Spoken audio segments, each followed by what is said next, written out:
UK retailer Boohoo's suppliers are found to be paying its workers as little as £3.50 an hour to churn out its cheap clothing. Critics are saying it's modern slavery.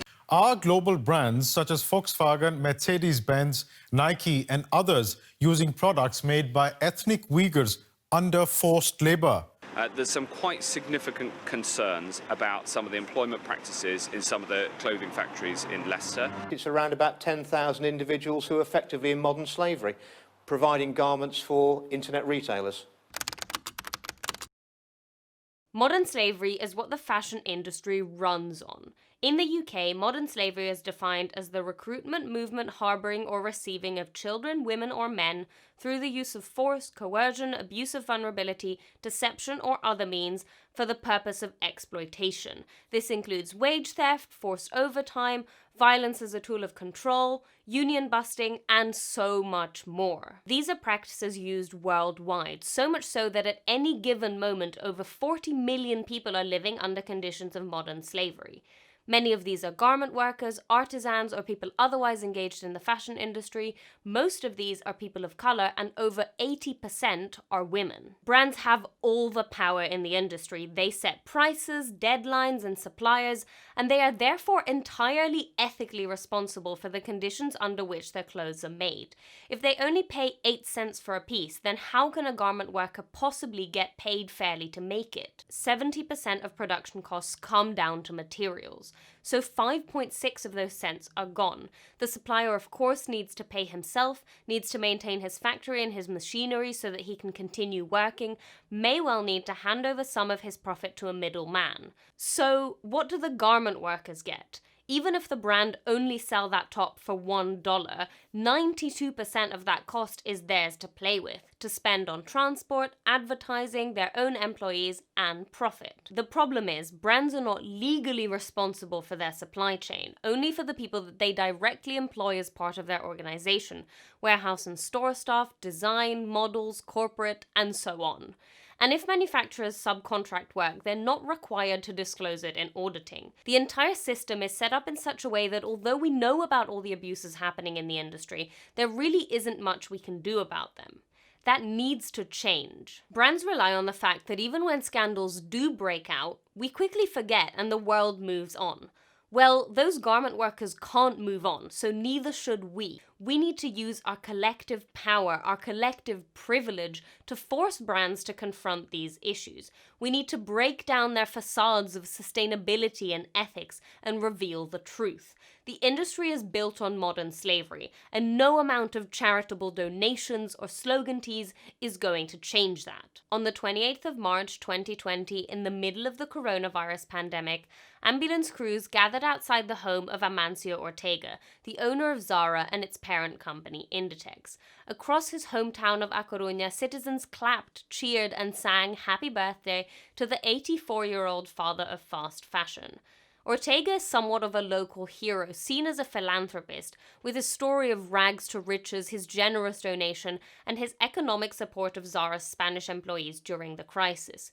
But while he was celebrating his birthday, over 500 garment workers in Myanmar were being fired over requesting safer measures against the pandemic. Myan Mode, one of the factories supplying Zara and Mango, fired every single one of its employees that was a member of a union. This directly followed the union requesting that masks be provided to workers and that social distancing be introduced after 2 garment workers' husbands fell ill. Garment workers in Myanmar live in factory dormitories, tiny spaces that they rent out for half of their salary, so any COVID-19 infection would spread quickly through the workers. Since the factory opened in 2016, half of its orders have been from Zara. But when Zara have been confronted with wage theft and other abuses in the past, they have always responded that they have contact with a factory and that factory alone. The way the factory treats its workers is not the brand's business. An Inditex representative wrote, "We have communicated with suppliers to follow local government recommendations and instructions, and we expect continued compliance with our code of conduct, which clearly requires fair treatment of workers and no discrimination against workers' representatives." But local government isn't doing enough. We know that.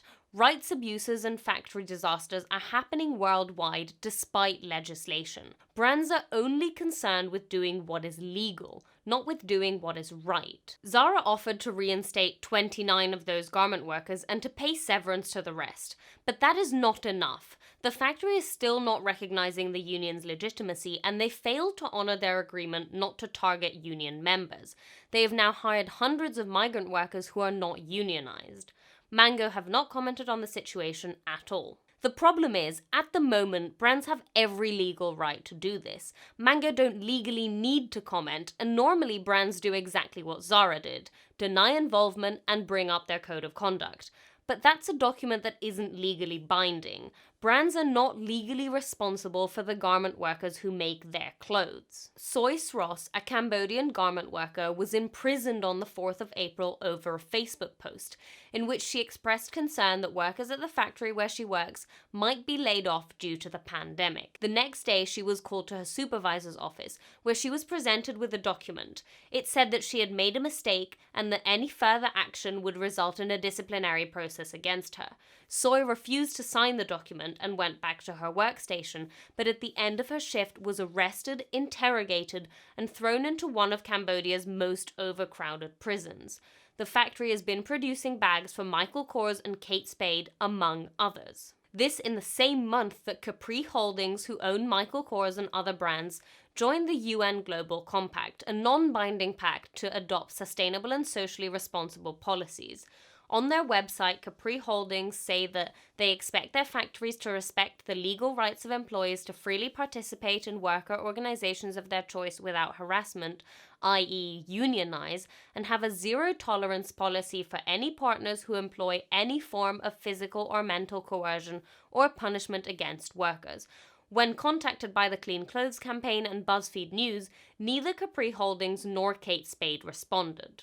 Soy spent 55 days in an overcrowded Cambodian prison where she fell ill. She was released on bail on the 28th of May, and on the 13th of June, under pressure from international organizations and news outlets, Supearl, the factory where she worked, agreed to drop all charges and reinstate her at the factory. The court, however, has not formally confirmed the case against her to be closed. We have seen time and time again that codes of conduct and ethics mean nothing. They are placatory documents put there to reassure customers, to show some previous actions when scandals do break out, and to refer to in public statements. Nobody actually has to follow them, and even if they wanted to, these documents vary from brand to brand, and they're so vague that they wouldn't possibly be enforceable. What even is the point? They're literally just there to lie to customers. Brands lie all the time, and you know what? They don't get caught, and when they do get caught, nothing actually happens to them. Recent reports have been confirming what the industry has feared for years, that Uighur Muslims are being put to work in Chinese factories making items for the West. The Chinese government have faced international criticism over seizing the Uighur Muslim population and sending them to re-education camps to force them to assimilate. Now, a major report names over 83 brands which directly or indirectly benefit from the use of Uighur workers through potentially abusive labor transfer programs. Brands named include Adidas, H&M, Uniqlo, Zara, Gap, Nike, Calvin Klein, and more. When asked about Uighur workers in the factory, Nike said that we respect human rights in our extended value chain and always strive to conduct business ethically and responsibly. Nike added that its suppliers are strictly prohibited from using any type of prison, forced, bonded, or indentured labor. That's all well and good, but they're obviously just words. Nike inspectors were there on the day that Anna Finfield, a reporter for The Independent, was visiting. How could they possibly miss a situation that is recognized worldwide as modern slavery? And what are brands doing about it? Nothing. When questioned, they point to their participation in the Fair Labor Association or the Better Cotton Initiative, as if those can somehow disprove or make up for their role in literal slavery. Brands regularly lie, omit information, and feign ignorance in service to their economic gain. Vera Bradley sourced their bags from Myanmar, where 6 workers in one of their factories have been imprisoned for requesting better protections against the pandemic. When questioned, the brand said they had no business relationship with the factory in question, Blue Diamond. But there's another factory registered to the same address, wrongful, who have been producing bags for Vera Bradley as recently as the 26th of April. BuzzFeed News obtained a copy of a Blue Diamond employee's contract and social security card, both of which name wrongful as their employer. When presented with these evidence, Vera Bradley asked for photographs and said they needed to take time to ensure that these were not counterfeit items. On the 15th of July, Vera Bradley tweeted out that they take the health and safety of workers in these facilities seriously. We used a third-party auditor to investigate and determine the allegations involved a different factory where our products are not manufactured. We stand by our record of worker treatment in our factories. But a union organizer responded saying that they have Vera Bradley labels from that factory. The brand have made no comments since. And they don't need to. How many people do you know that have heard about this? How long are they going to remember? When every single brand we know is involved in modern slavery, it becomes normalized. We hear about it, we stop shopping there for a month, then we forget. Nothing changes. We don't look at the bigger picture, the fact that this isn't a problem specific to a few brands, it's how the industry operates. We don't question why this is how our clothes are made. We put it out of our minds and get on with our day. But this isn't an isolated issue, it's an extension of our history, our economy, our politics, and our policies. I spoke more in detail about this in my last video, but it's impossible to look at these stories and not consider the roles of racism and sexism in the industry. Pavsina, a member of the Collective Union of Movement of Garment Workers, the same union that Sois Ross is a part of, pointed out that brands have all the power to help us. Factories will listen to them, but they have to listen to us first. The issue is that currently it's not in brands' best economic interests to help their garment workers. The system works perfectly for those white male millionaires sitting at the top of the industry. Apparel supply chains are based on an international division of labor that requires the labor of the global south to not only be cheap, but to be docile, so as not to interrupt the legal looting of labor and resources that the global north depends on to maintain its lifestyle. Tulsi Narayanasamy, senior labor researcher at the Business and Human Rights Resource Center, told BuzzFeed News, "Remember this garment worker's statement. Women can be made to dance like puppets, but men cannot be abused in the same way. The owners do not care if we ask for something, but demands raised by the men must be given some consideration, so they do not employ male workers." And Tulsi pointed out that this racial division of labor becomes even more obvious when brands move their manufacturing to the global north, to the UK and the US, because it's still migrant workers, it's still people of color making their clothes. We've all, I hope, seen the recent news stories about Boohoo and Leicester's garment factories. Well, most of Leicester's garment workers are migrants who were either unable to learn English well enough to find a different job, or who recently immigrated to the UK from Eastern Europe or India. In fact, 33% of Leicester's garment workers were born outside the UK. Boohoo accounts for 75 to 80% of production in Leicester. They hold power over the entire city. Industry sources state that it would be impossible to produce the items that Boohoo order for the product price and pay garment workers minimum wage. Boohoo can well afford to invest in decent working conditions for the workers in their supply chain, but they're choosing not to, because they don't have to. And it's not just Boohoo, and it's not just in Leicester. Across the country, garment factories are hidden in dilapidated buildings and in people's homes, working under the radar and with no regulation. Wage theft and abuse are rife, and garment workers are made even more vulnerable by their immigration status. During the COVID-19 pandemic, workers have been forced to go to work even when sick, given no PPE or other protections, and have been victims of furlough fraud. Often, garment work is the only choice for undocumented workers, and they hold no power to stand up against the abuses they face. The UK's hostile environment policy makes things worse, as it aims to reduce immigration figures by restricting the freedoms of those deemed to be in the UK illegally. In practice, this means that migrant workers themselves are targeted rather than the systems that oppress them. How can this happen? In 2015, the Modern Slavery Act was adopted with the express intention of tackling Britain's modern slavery problem, and yet abuses continue, thrive even. Jeff Norman, a specialist from Stop Slavery Now, explains. The legislation requires any business with a turnover in excess of £36 million a year to produce a modern slavery statement. I've looked at the modern slavery statements of Boohoo, and in accordance with the legislation, it sets out what it intends to do, what it has done to ensure that there is no modern slavery within its supply chains. I've looked at that statement, and unfortunately, it would appear that in exactly the same way as lots of other companies, they're paying lip service to the legislation. In response to reports of new legislation on the way, Jeff says that there is no need for new legislation. The legislation is there, and there is none better than the requirement to have the modern slavery statement. But there is no sanction. No organization has been prosecuted. These modern slavery statements actually comply with the legislation, and never mind whether what's written there is actually being carried out. So, like brands' codes of conduct, the Modern Slavery Act becomes a guideline, a way for all of us to feel like we're doing what's right, and for brands to avoid legal responsibility and legal sanctions. Following the allegations of modern slavery in Leicester, Boohoo have cut ties with 2 of their suppliers and started their own independent investigation. But this won't solve anything. Giving brands the power to self-regulate is the problem, and cutting ties with suppliers only serves to put more people into unemployment.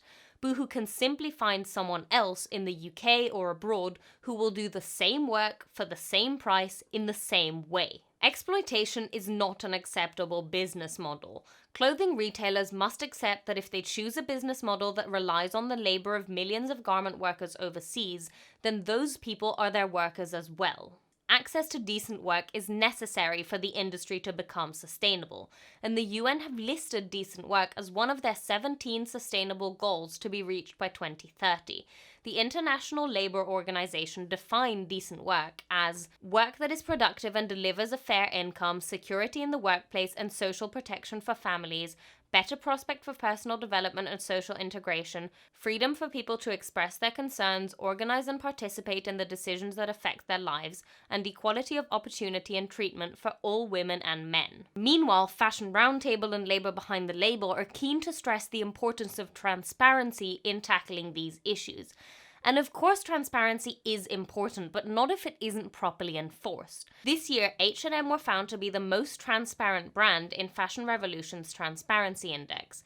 Yet, on the 6th of June, H&M's supplier Uighur clothing company 2 in India fired its entire staff of 1,200 garment workers, citing lack of orders due to the pandemic. The factory did not follow the required legal process of giving a month's notice, and most of these garment workers have not been paid since the start of lockdown. Interestingly, the factory is owned by Gokaldas, who own another 20 factories in the region, all of which remain open and none of whose members are part of a union. Uighur clothing company 2 have been producing primarily for H&M over the past 2 years, who tweeted, "We are fulfilling our payments in accordance with contracts on time and at the originally agreed price. The conflict between supplier and trade union is about different interpretations of the law in India, and we are in dialogue with both parties to help them reach an agreement." New Trade Union Initiative General Secretary Gautam Modi told The Independent, H&M claims are mere words. Workers have been out on the picket line for 18 days and there hasn't been any demonstrable action from H&M. The actions of the supplier are patently illegal and H&M has nothing to say on this. H&M is in effect party to the union busting through its silence. Clearly, transparency alone is not the answer to wage theft, to modern slavery and to workers' rights violations. In the pandemic, the UK government released guidelines and recommendations for businesses to follow through the crisis, but they left all responsibility for actually following these up to the employers themselves.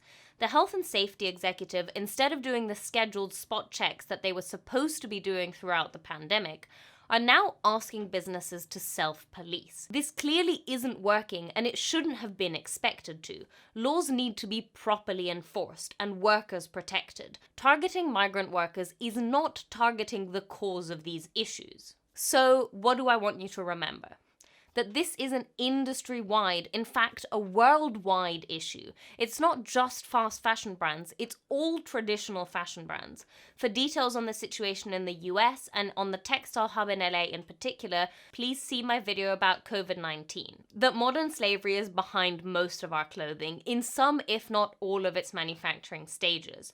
That modern slavery is a racism and a feminist issue, and an issue that we need to resolve in our fight for a sustainable fashion industry.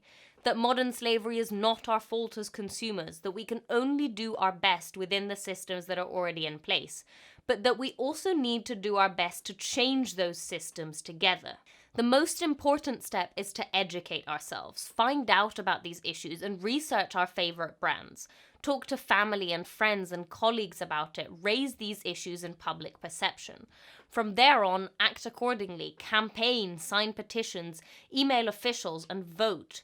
Email brands and tell them that you want them to take action. And finally, a quick note. When these discussions come up, I always see comments like, well, at least they have a job, or so what, you want to call for a boycott and make them all lose their jobs. No, I'm not calling for you to boycott. I don't want brands to cut ties with suppliers. I want them to improve working conditions. And what your argument doesn't consider is that yes, things could be a lot worse, but they could be a lot better. Garment workers losing their jobs would cause suffering. But look, we're still consuming and garment workers are still suffering. Should we just stop calling out injustices because things could be worse? Our current society assumes that for prosperity to exist in our sphere, hardship must exist somewhere else. I saw a comment recently that said, by increasing the price of clothing, you're oppressing minority groups in America because they wouldn't be able to afford more expensive clothing. We should focus on our people first. Our people? Who are our people? By saying that, you're essentially saying that you care more about your community, in this case in America, than you do about people around the world. Yes, there are people who can't afford sustainable fashion, but we're all also buying more clothes than we need, wearing them far too few times, and discarding them way before we should. The clothes currently available to those in poverty, those who genuinely could not pay any more for their clothing, are low quality and not long lasting. The fashion industry is built on giving us low quality items that don't last very long so that it keeps us shopping. A sustainable fashion industry doesn't mean that clothing wouldn't be affordable. Yes, the average price for a garment would go up, but so would the so-called price per wear. Don't your parents own things that they've had since they were young, that have lasted decades and been passed down through generations? The price per wear on those items is astronomically lower than fast fashion items are today, and the price per wear in a sustainable fashion industry would be low as well. And let's not forget that sustainability in fashion isn't just about the clothes themselves, it's about all other systemic issues at play, the problematic ideologies that prop this system up. Racism, classism, the distribution of wealth, and exploitation are first on the list, and those have repercussions worldwide at every level. Look, this is a long conversation, and I'm not trying to solve the fashion industry's issues in one fell swoop. I think Aja Barber encapsulated it best when she said, "I'm mostly disappointed with how unimaginative humans are when it comes to disrupting systems and building new ones. You can't keep putting your money into a bad system and expecting it to change. We have to get more creative. We can't change the industry alone. We can't change the world alone. But if we come together and put garment workers first, maybe we can become a little bit more ethical and a little bit more sustainable." As always, I haven't had enough time to include all the brands and incidents that I'd like to talk about in this video, but I hope it's given you a bit of an overview on what is a huge social, historical, and cultural problem. Please do your own research as well. References can be found below in the description, and there is so much more out there. Thank you for watching. I hope you found it useful. Don't forget to like, subscribe, hit the notification bell, and check out my other videos.